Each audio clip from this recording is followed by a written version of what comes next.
picture this. You've just ordered your lunch through Gojek. You're hungry, you're excited, but the delivery takes over an hour. What's the first thing you do? You probably open the App Store and type your frustration in a review. Or maybe the service is flawless and you're so impressed that you leave a glowing comment. These reviews might seem small and personal, but when you collect thousands of them, they become a powerful lens into what millions of users really think. Hello everyone, my name is Vanessa Elizabeth Haryanto, and together with my team, we decided to dig into this ocean of feedback to understand what people really saying about Gojek, and more importantly, how those insights can help improve the service. Here's what I'll be covering today. First, I'll set the stage with an introduction to Gojek and why analyzing user reviews is important. Then, I'll walk you through our research questions, what exactly we wanted to find out. Next, I'll explain the scope of our study so you'll know what's included and what's not. After that, I'll share a brief review of related studies and why we chose our methods. We'll then move into the research method itself, how we collected the data, processed it, and tested it with 3 machine learning models. Once that's clear, I'll show you our results, discuss what they mean, and highlight some of the challenges we faced.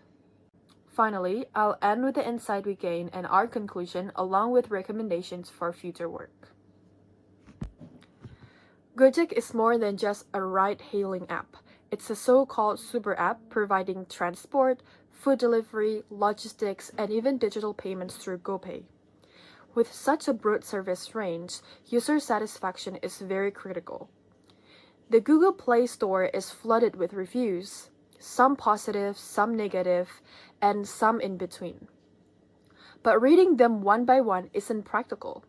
This is where sentiment analysis comes in, using machine learning to automatically determine whether a review is positive or negative, and then uncover patterns that could guide service improvements. We started with 3 simple but important questions.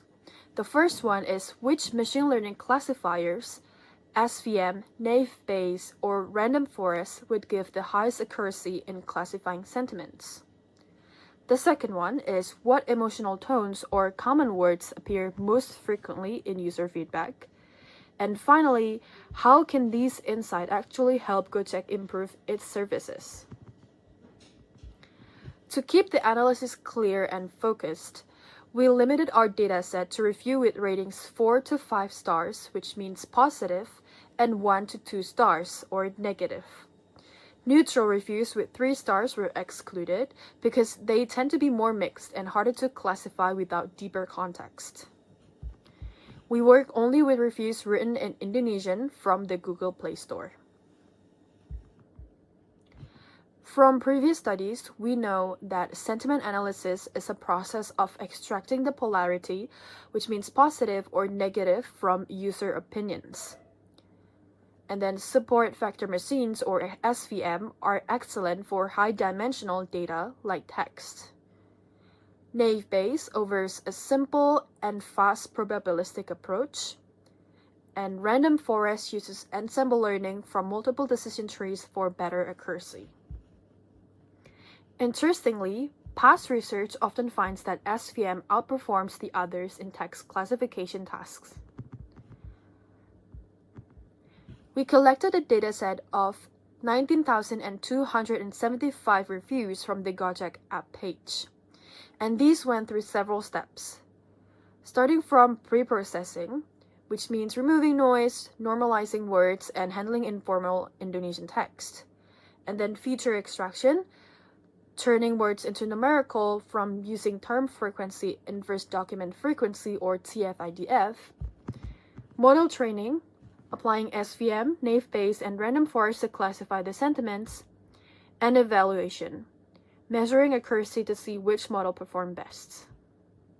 So, what did we find? SVM came out on top with 93% of accuracy. Naive Bayes followed with 91% of accuracy, and random forest was close behind at 90%.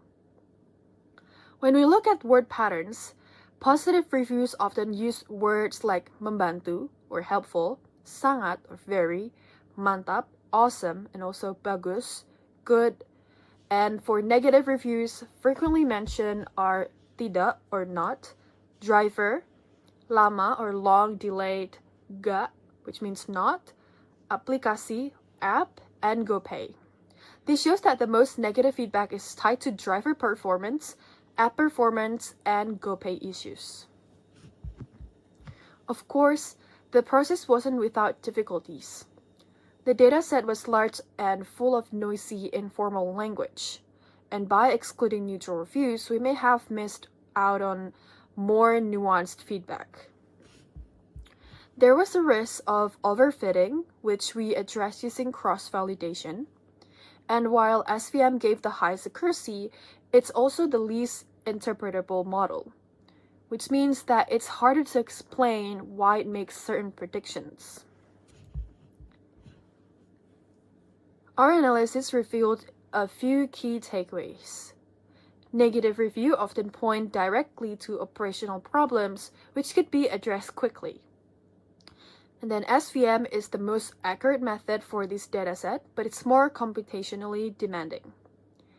And automating sentiment analysis could allow Gojek to monitor feedback in real time and also improving responsiveness.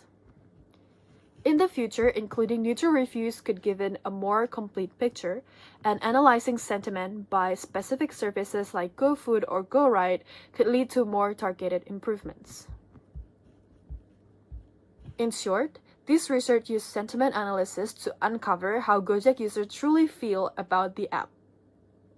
We found that clear strengths, which means that users love the helpfulness and reliability, but also persistent issues, especially with drivers, GoPay, and also performance. And sentiment analysis isn't just about numbers. It's about turning thousands of scattered opinions into a clear, actionable story, a story that can guide a company towards better service. Thank you for listening, and I hope this presentation gives you a clear picture of our research and findings.